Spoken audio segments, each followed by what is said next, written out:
2, a David against Goliath, a small slice against Big Cheese, but so powerfully through as we get ready to crank, rock, and Robot Rumble!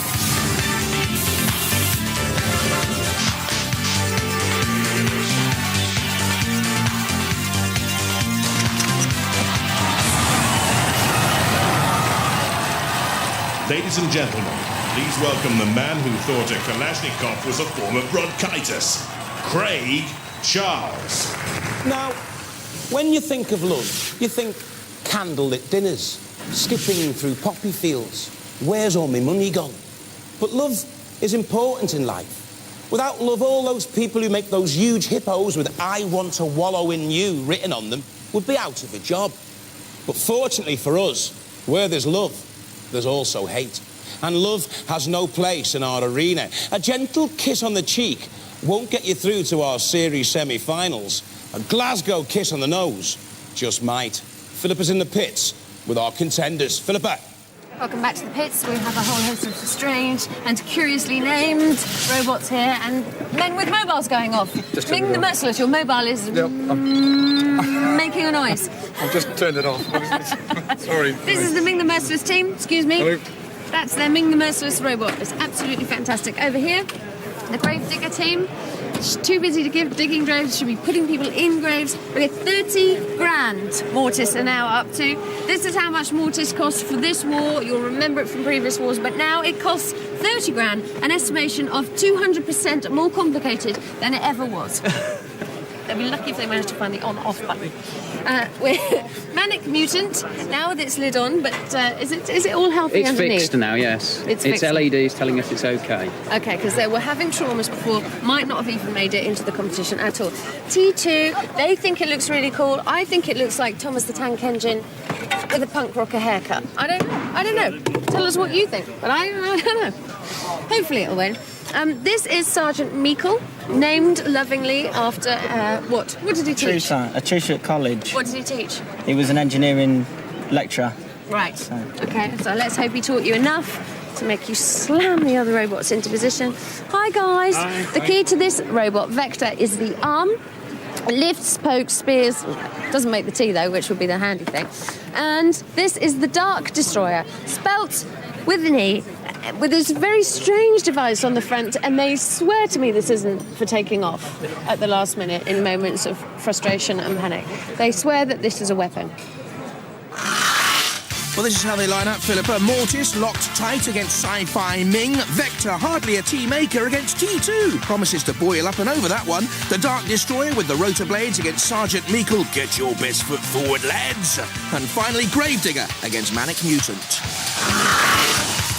Only one thing to say before we start. Let the wars begin.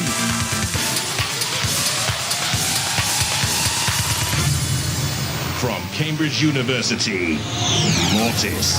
Back again, the students who fumed when eliminated controversially in the last wars. Mortis has been expensively improved. The 3 hits per second hammer is hellish. And now there's also a lifting arm. This is Mortis 3, back for the 3rd series. And apart from the chassis, we've basically redone everything.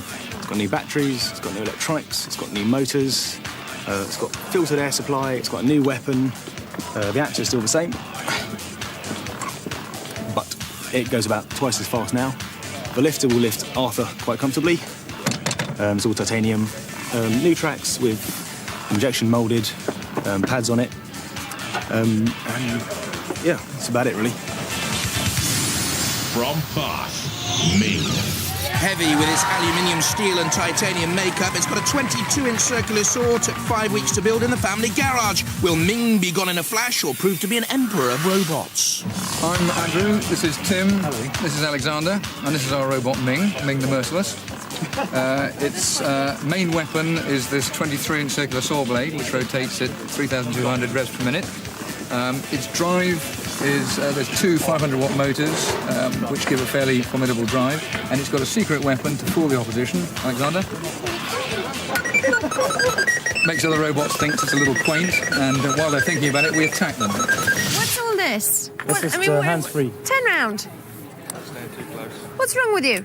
What's that all about? What's it for? What? So when you have a transmitter, You don't have to hold it, so you can just drive it. Can you just get a coffee table? You know, like one of those ones Yeah, that like, you pull out from the back cigarettes, of the car. ice creams, and then when we get off, come on, stand clear. Come on, yourself. Stand clear. Mind your arm. You have to move your arm. Leave your arm.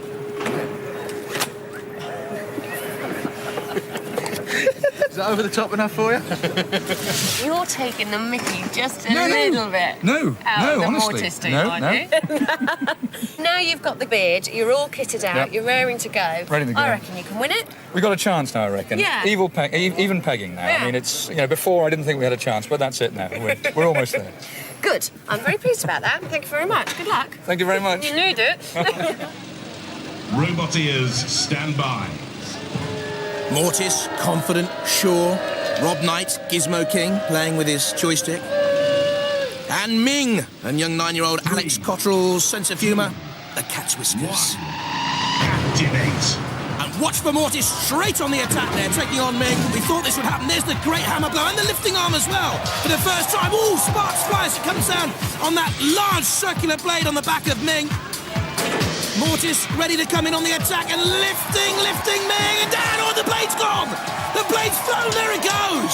As soon as it touched down on the arena floor, the hopes of Ming shredded. Look at this! Zipped across the arena floor as soon as contact was made. Ming immobilised and surely out now. They won't come back from that. And look at this for confidence. The Mortis boys taking on the House Robots. Taking on Matilda first of all, there's Dead Metal and Shugwell. If you're confident enough to take on the House Robots, boys, you've got to take what comes to you. The audience want the end of Mortis. Look at the blows on top of Mortis, up and over from Shunt. The audience loving this, the pit's loving this, and I'm loving it too, Mortis, to be honest. Here's Dead Metal. No, you won't get Dead Metal flailing away with that hugely powerful hammer. Go on! Push him in the pit, yes! Oh, I love that! Cease. That was special. That was the moment when Ming was immobilised. Look at that blade flying. Take on the House Robots. We'll get you, Mortis boys. Look at that. Damage from Shud. Ooh, lovely. Look at that. That's one of my favourite moments in the entire history of Robot Wars. Mortis, go through! Let's hear for the Cambridge boys!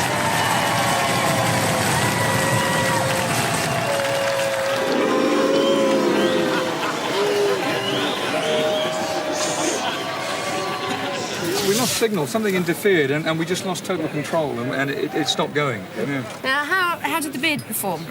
Well, it was itchy. Was it? Got in the way of it. Quite frankly, it was itchy and got in the way a bit. Yeah. Let's get rid of it. Come on. You don't need that beard anymore. That's better. Cast it away. There we are. That's much better. But you did damage Ming the Merciless. Did you expect, not really. fully confident to get through this round, were you? Well, I hope so. Yeah, after that amount of money. Yeah, well, that's one way to look at it, isn't it? But when we saw flew off, we went I wonder if that's going to come down. Yeah, exactly. That would have been interesting. And then, we thought better have a go at the House Robots, and they hold us.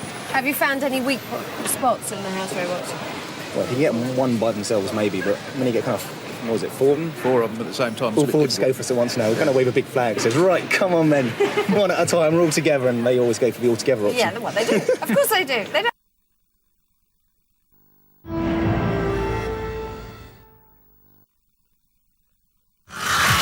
Well, you have to admire the Mortis boys, don't you? Do you? Anyway, they're through. Next up, Vector against T2. From Nottingham, Vector. A vicious arm to lift, puncture, grab, and also self-right Vector's the main feature here, powered by a 4-horsepower 2-stroke hydraulic system. It's protected by high-carbon steel sheets. Hi, I'm Alan, and this is my brother Philip. And this is our robot, Vector. It has a lifting arm that hopefully will lift the opponents and ram them also. It's powered by an internal combustion engine, which is a 2-stroke, and powers a hydraulic pump, which powers the system and the drive. From Sussex, T2. A tank steering method is used on this nippy machine, capable of 15 miles an hour. The lifting weapon can hoist 13 stone. The chassis came from Tantrum from the last series of wars. Hi, I'm Rupert. This is Ken. And this is Chris.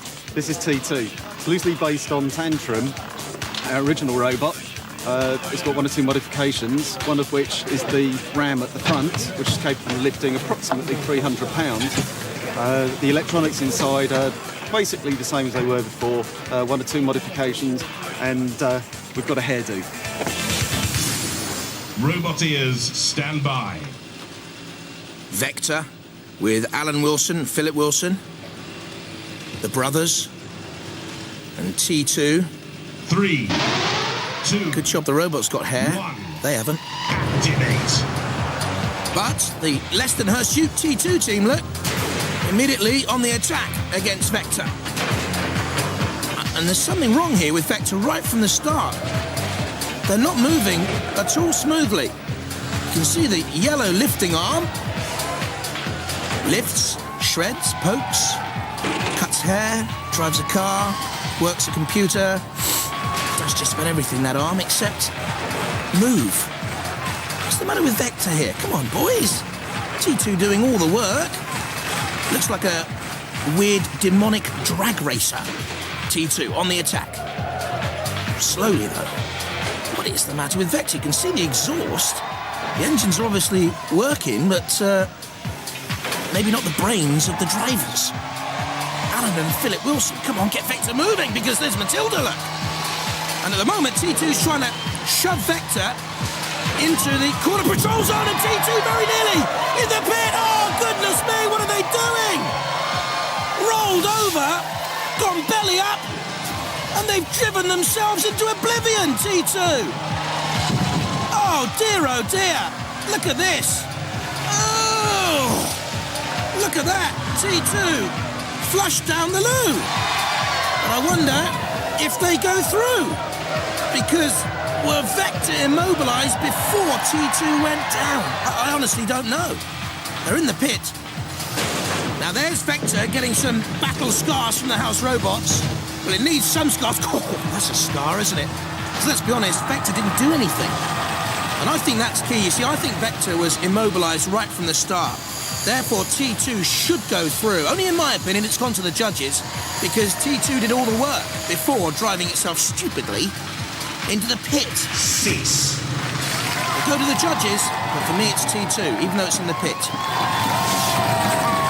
Gleaming eyes of T2. Looked confident here and on the attack, of course, and bullish. And you see there's no movement from Vector. Something's gone wrong with the engines, don't know. But it's not moving. This was, I'm afraid, Rupert, Chris and Ken, crass stupidity on your part, rolling over into the pits. Despite going into the pit, the judges have given it to T2.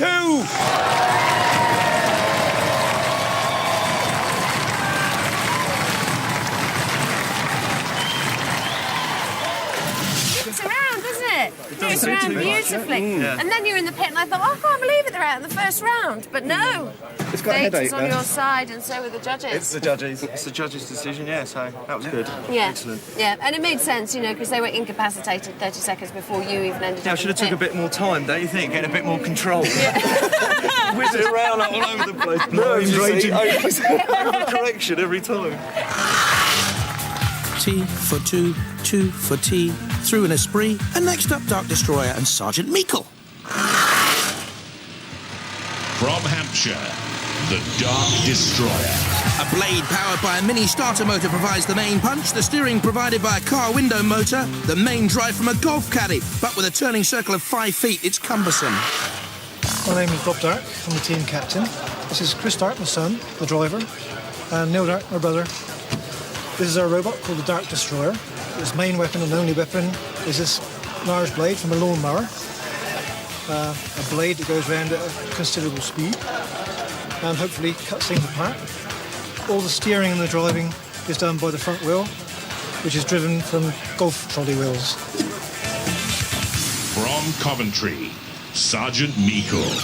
A 13-strong team took 7 months to build this, the tallest and longest in the heat, with a 3mm thick aluminium shell and a punching, lifting, ramming weapon powered by carbon dioxide. I'm Dean, this is Scott, and that's Andy, and this is our robot, Sergeant Meikle. It's powered by two 12-volt wheelchair motors with a 12-volt dry cell battery inside. We have 2 main weapons, First is a pneumatic punch that comes in and out like so. Hopefully we're going to pierce the armament of any other robot. And then our other weapon is an axe with a duralium head. Hopefully we're going to rip the other armament on the other robots to shreds. Roboteers, stand by. Looks like a stealth bomber, Sergeant Meikle. Dean, Scott and Andy. Attention, you lovely boys, you. And the Dark Destroyer. 3, with the Dark family. 2, Robin, Chris 1. and Neil. Activate. Look at that flailing blade, the rotor blade on the back of the Dark Destroyer. You really wouldn't want to get in the way of that. And the axe blade on top of Sergeant Meikle, intended to create mayhem, was nearly sliced and shredded itself. Look at that there, on the side of Sergeant Meikle. The Dark Destroyer blade is already causing problems. Until it was stopped itself. Did you see that then? The blade was actually stopped. Almost like a lawnmower blade when it hits a tree stump. And again, look. Now that could be a problem later on if the Dark Destroyer survives this opening battle. Just being pushed towards the arena edge, slowly and surely, by Sergeant Meikle, getting away. Coming in on the attack again. You see the blade stopping on the bodywork of Sergeant Meikle. Aluminium shell, 3mm thick. So it obviously needs a run-up on the attack, the Dark Destroyer, to get any sort of penetrating, punishing power from that blade. It's all a little bit like a slow waltz at the moment. We need to up the beat, boys.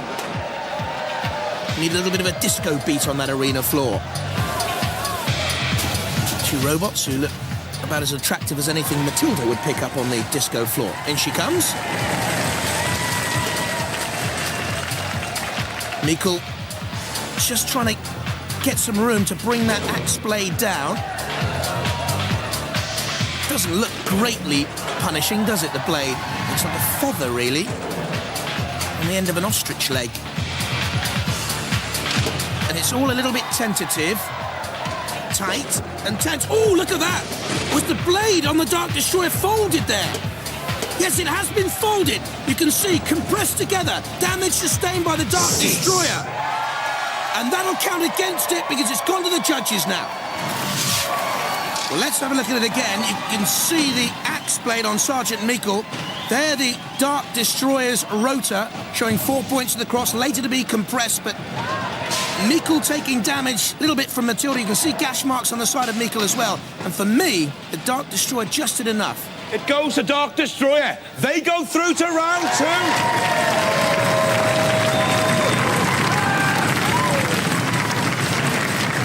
We went in there and just kept on driving into them and cutting them to bits. I wasn't very impressed with your weapon. Why not? As soon as anything got in the way, it just kind of stopped. I kept on stopping it because I didn't want it to break. We were expecting it to do serious damage, not just stop. Look, you want to have a look? All right then. Let's see the damage. Oh, you're all right. Yeah, you're not too downhearted. No, well, let's see that. I want to see what damage their flail did. This? Did it do that, really? Yeah. Wow, I didn't realise it was doing this.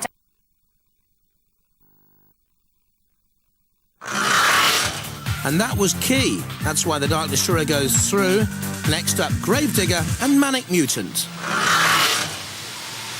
From Norwich, Gravedigger. Spookily coffin-shaped with an hydraulic arm capable of raising any dead metal in its way. Expensive at nearly $2.5 grand. The shell's made of steel. Will its epitaph read triumphantly? I'm Dave, this is Jonathan, and this is Gravedigger. The robot has got an arm that's worked off a 2-ton hydraulic ram and off pneumatic pressure. It runs on 2 1-horsepower electric motors, and it's going to shove the opposition right out the arena. From Rugby, Manic Mutant. It took a month to build, costing £256. The motors come from a forklift. The weapons include a lifting device and spinning disc at the back. The chassis and frame is from an old roof rack. Hi, I'm Paul, team captain, and this is Chris, my helper here, and this is Manic Mutant. What we've got here is a lifting weapon that will lift 100 kg. Awesome. Round the back we have a rotating spike to mince the opposition. It's four-wheel drive, 4 driving motors with a stainless steel body shell, so we think it's in for a good chance. Roboteers, stand by. Here's Gravedigger then, with Jonathan Chaplin and Dave, with Moustache, and Manic Mutant, it's awesome. 3, 2, Paul Hunt and Christopher Shawcross, Martin Jones 2. Quickly on the attack, actually. Manic Mutant. Gravedigger just ponderously moves away. A little bit slow and sluggish at the start. Now we'll see the pushing power of Manic Mutant, and Gravedigger actually heaving back. Gravedigger, slightly the heavier, not much in it though. Just waiting for Manic Mutant to come forward. Now that could have been a suicidal move, but not much damage there, you see, from the front prongs on that lifting ram. And you can see then the lifting arm of Gravedigger. Oh, and flipping! Manic Mutant up and over! Cease. And that's the end of Manic Mutant. Did all the hard work early on, but then drove itself onto the lifting arm of Gravedigger and dug its own grave. Up and over. No self-righting mechanism. Bonk. You're out. Hardly manic. Gravedigger sends Manic Mutant to an early grave. Gravedigger through to round 2.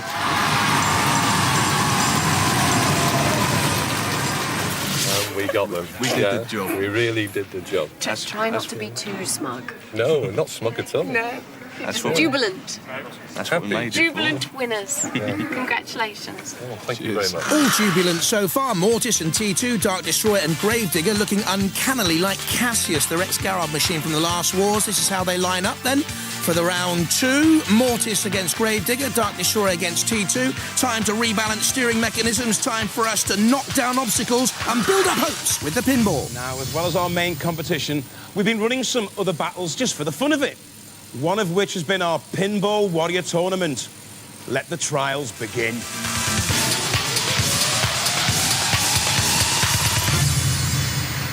Just a reminder of the point scoring, 5 points for each of those barrels. 50 points for that target, fiercely guarded by Sergeant Bash. 10 points for releasing the multi-balls, 5 points for each ball that goes down a pit. 75 points for that target, again guarded by House Robot. 25 points for that door, locking the door open. If you go up the ramp, you get another 20 points. 25 points for knocking the big ball into the pit, and 5 points for each of those barrels. And let's see how Dominator, the first of our pinball entrants, got on. Well, very well. Good points scored all around the arena, leading at the moment with 160 points. The House Robots weren't pleased. They exacted their penetrating, punishing revenge. Then Crusader started very well. The barrels scattered, early points picked up, then the target hit, 50 points there, getting beyond Bash. But terrible driving led to, well, that actually. And it was a really disappointing end to a good drive. And this is how the leaderboard stands. Dominator with 160 points, Crusader with 90. And next up, Eye of Newt. The main feature of the weapon, hardened nose cones. The main feature of the body shell, hardened nose cones. The main feature of the team, hardened nose cones. Andy Miller, Alan Morgan, and Richard Pearce, up to all sorts of devilry. Ooh, and witchcraft. One of them's disappeared. Eye of Newt, Tongue of Toad, Wing of Bat. 2, 1, activate. Let's see if we can discover a spellbinding performance. 15 points, certainly on the board from the barrels being scattered. And another 5, and another 5. The spin of delight. Will they take on the ramp for 20 points? Killalot, by the way, has the freedom of the arena, can go anywhere. So you're not just trying to knock down obstacles and score points, you're trying to avoid the House Robots as well. Sergeant Bash, Lick of Flame, they forgot to add that to their magical conundrum. Killalot manoeuvring itself to have another go here and block Eye of Newt. Will they try and score easy points with the barrels? They need to get moving here, time is ticking away. They need a magic wand up there, really, don't they? You need to disappear fast from Killer Lot, that's for certain. Use your disappearing act, boys. Not enough points being scored early on here. They need to get up and over that ramp, score 20 points. No, you see the ramp's being edged away now by Bash. They waited too long. This is too ponderous. Go on, get moving, get moving. There's 50 points available. Go on. Ah, bad steering. Bad steering. Eye of Mute. Blind as a bat, it would seem. Nope, 50 points there scored. Well done. But time ticking away. And this isn't a particularly good score so far. Come on, one last dash towards the multi-ball. Oh, just missed. Time's going to beat them. It has. Oh, and Dead Metal showing them how it should have been done. Not a great score for the Wizards. Early on, looked promising, didn't it? The barrel scattered. That's a sort of routine start for a pinball entrant. 50 points, so they've done everything right, but slowly. And in the end, they missed the multi-ball. Time beat them. Not a good score. They'll be disappointed with that. And the judges have tallied it all up. It's 90 points scored. Well, they don't look too displeased. And it actually means now that they're joint second with Crusader, but a long way behind the leader, Dominator, with 160. More pinball mayhem soon enough, but right now, it's on with the wars. And this, the second round lineup. Mortis against Gravedigger and Dark Destroyer against T2. Okay, best of luck. We hope to see a good show. And don't lay off those house robots, please. Don't lay off them. No, lay off those house robots. Oh, right. Don't be too horrible for them. Everyone's kicking us in. We're going to go in and give it our most, even if it gets totally trashed. Good. We're going to go in and do it, yeah. And give us a good show. Yes, certainly. Fantastic. Thank you very much.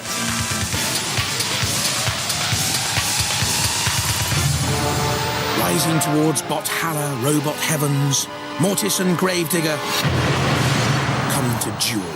Roboteers, stand by. The Mortis team, Rob Knight, Weirdy Beardy Arthur Chilcott and Benjamin Gordon.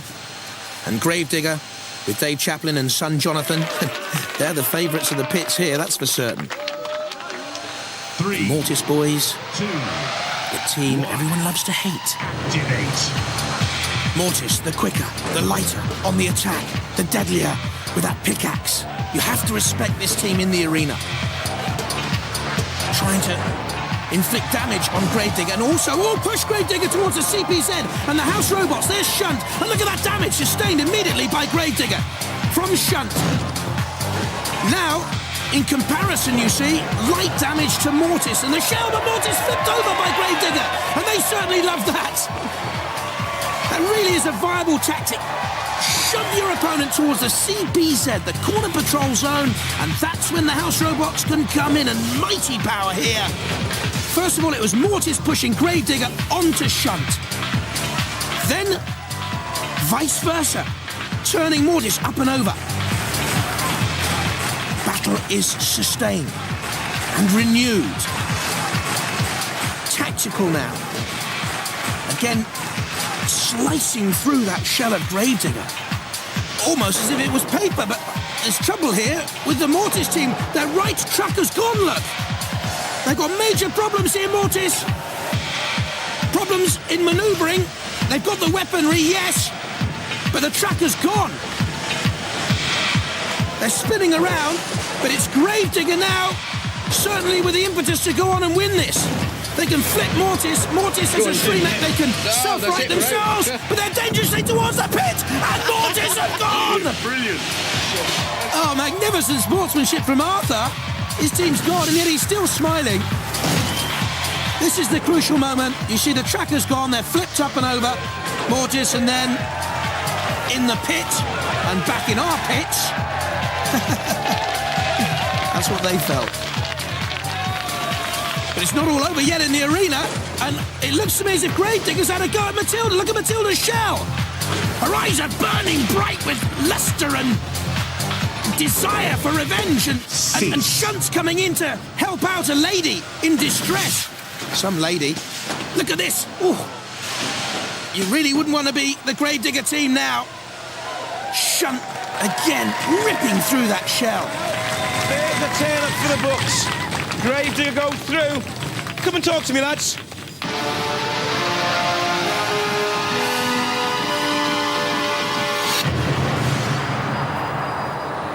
Rob, what went wrong? Don't know. I mean, you're the favourite. You were the favourite last year. You're the favourite again this year. And you just keep going out. You thought you were going to win it this year, didn't you? Well, we thought we had a good chance. We've always had a good chance. We've never done it yet. Are you going to come back next year? Yeah? Of course we are. Ladies and gentlemen, let's hear it for Mortis.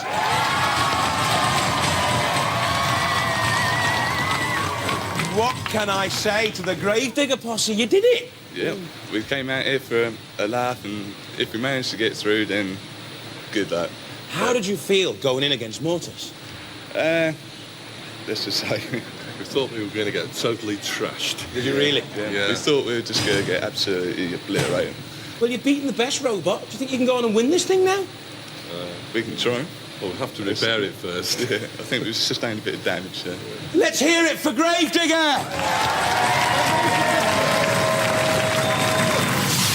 Backpack didn't do it then. Nah. 40 grand down the pit. It's tragic, really, isn't it? Did you think you'd get beaten by the likes of Gravedigger? No, must admit we didn't. Thought we should better take him out. But the best laid plans are mice and men. Too much bad luck. Yeah, too much bad luck. Not enough sleep. Oh, excellent driving it was. Oh, well, I mean, we said we'd go out there for a laugh, and if it works, then it worked, and I just can't believe it. Sustained a lot of damage. But you were in there, underneath them. Yep, that was my aim. To try and get underneath them, try and flip them over as many times as I could, but... So you didn't tell me beforehand because you were just too busy thinking we're never going to do this, we're never going to do this. Cool.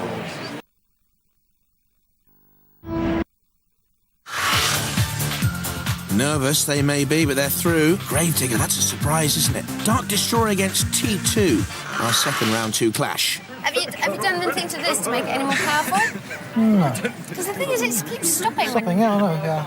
Well, And you say you doing it, and I don't believe you. Are you putting anything on here or not bothering? Nah. You're going in weaponless? Yeah.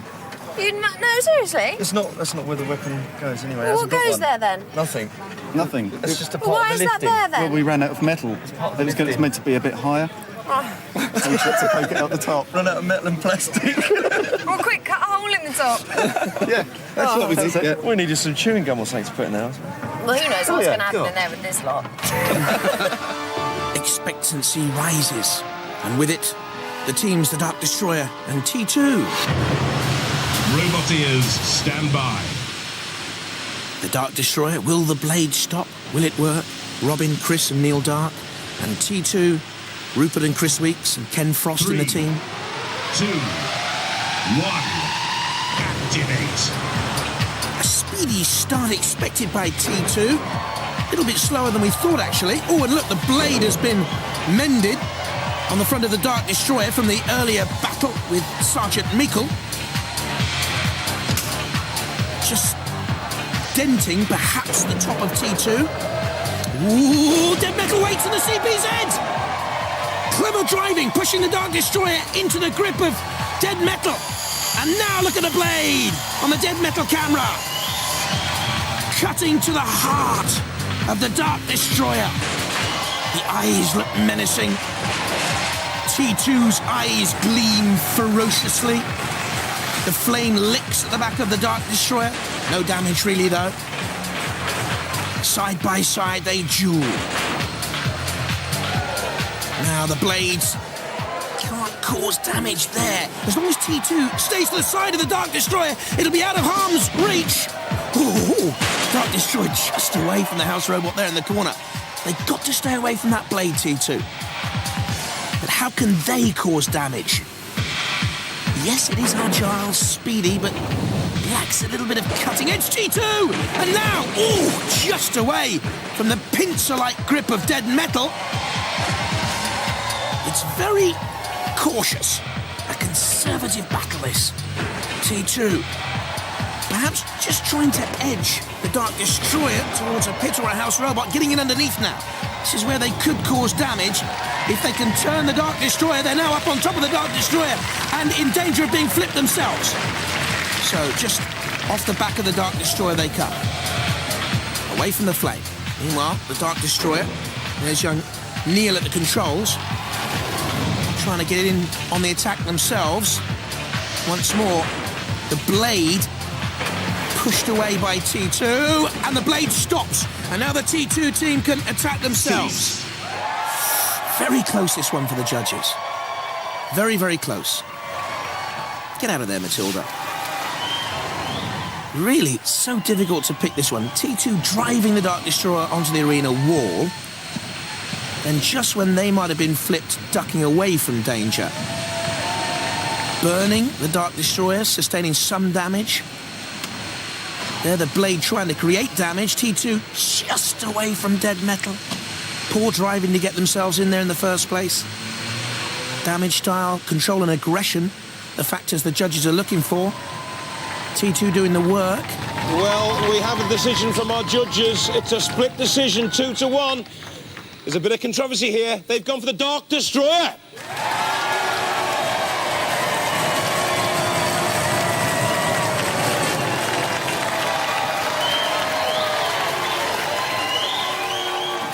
Hey, it's a controversial decision. It certainly is.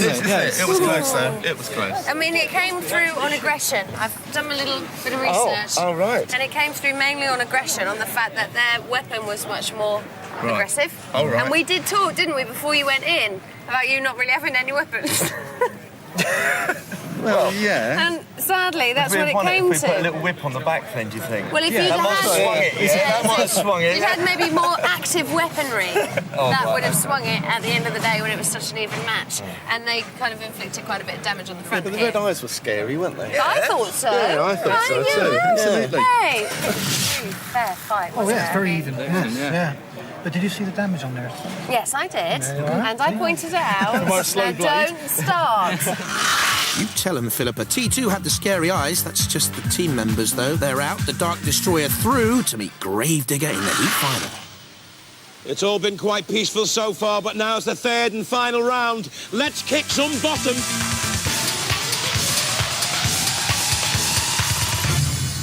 Well, at this crucial stage in the proceedings, I'd like to say that the tension's running really high here in the pits. But sadly, it's not because they're all too laid back. The Dark Destroyer, how are you feeling? Fine. Yeah, exactly. Gravedigger, how are you feeling? Definitely fine. It does nothing for the drama of the moment. And this is how they got to the final. The Dark Destroyer beating Sergeant Meikle, first of all. He went to the judge's decision. And then T2, likewise. The Dark Destroyer's weaponry, crucial, the more aggressive of the two robots, the judges thought. Gravedigger, flipping Manic Mutant. Then the shock so far, beating Mortis. Immobilised Mortis into the pit. Arthur Chilcott loved it. His team were out, though. Gravedigger then sustained punishment from the House Robots. Now, how crucial will that be in the heat final? Roboteers, stand by. Gravedigger. You can see the scratches, the dents, the patches on the Gravedigger team. Dave Chaplin, Jonathan Chaplin, and the Dark Destroyer. 3. Another father and son team. Robin Dark and Chris at the controls. Dads and lads in the final. Gravedigger. Just coming in underneath the Dark Destroyer and trying to use its lifting arm. The blade scratching really at the surface of Gravedigger, no more than that. Taking a knock on the staring eyes. The weapon here on the front of the Dark Destroyer is all important in this final. So too the lifting arm of the Gravedigger. Chris Dark knew that and steered the Dark Destroyer away from the front of the wedge-shaped, coffin-shaped Gravedigger. Look at the scratches on the side there from the rotor arm. That rotor arm of the Dark Destroyer, so important, powered by a mini starter motor. Onto the pit of flame they go. The Dark Destroyer, and into the clutches of dead metal, trying to drag the Dark Destroyer back into its CPZ, into its lair, and create more mayhem and mechanical nuisance and devilry. Scarring the Dark Destroyer, living to fight on though. For a place this, of course, in the series semi-finals. The Dark Destroyer spinning madly like a maddened top but going nowhere. In comes the Grave Digger. Needs to get that lifting arm into use. In towards the corner, trying, you see, to push the Dark Destroyer into the grip of Dead Metal. Bottom of your picture. Again, a very, very tight and tense heat final. And there, the lifting arm flipping the Dark Destroyer up, but not over. Dead Metal pinning down the rotor blade. But the Dark Destroyer, with speeds up to 6 miles an hour, gets away once again. Gravedigger waits. Just has a moment's thought. Scratched and scarred. Ooh, look at that scar around the side. Patched up. Bloodied and bruised. But edging the Dark Destroyer towards the arena wall, and at the same time steering itself away from that blade. Well, it may look bizarre, the blade, but it's been effective throughout. Oh, the heat! And from the shunt camera, we can see there the Dark Destroyer flipped up and over, and now sustaining punishment on its underbelly from shunt. This is crucial. This is a crucial moment in the heat final. Up and over the Dark Destroyer. Now the rotor blade is entirely useless. They know it. They think it's all over for them, and it is. The Dark Destroyer here. And look at Gravedigger. Well, how cocky can you get? They're taking on Sergeant Bash. The Dark Destroyer boys know they're out of it. Ooh, and they're not going to have much left of their robot, I think. In comes Dead Metal, slicing into the bodywork, very dangerously near those tyres as well. The sparks flying away from the Dark Destroyer. They're spark out. Oh, what must it be like? You spent weeks and weeks preparing your robot, getting it homed and ready, and then it's just shredded. How sad. How marvellous. This is what we dream about in our bot beds, Craig. Gravedigger the winners. We love the punishment. Love it. Gravedigger with a clear win. Flipping Dark Destroyer. Gravedigger through to our series semi-finals.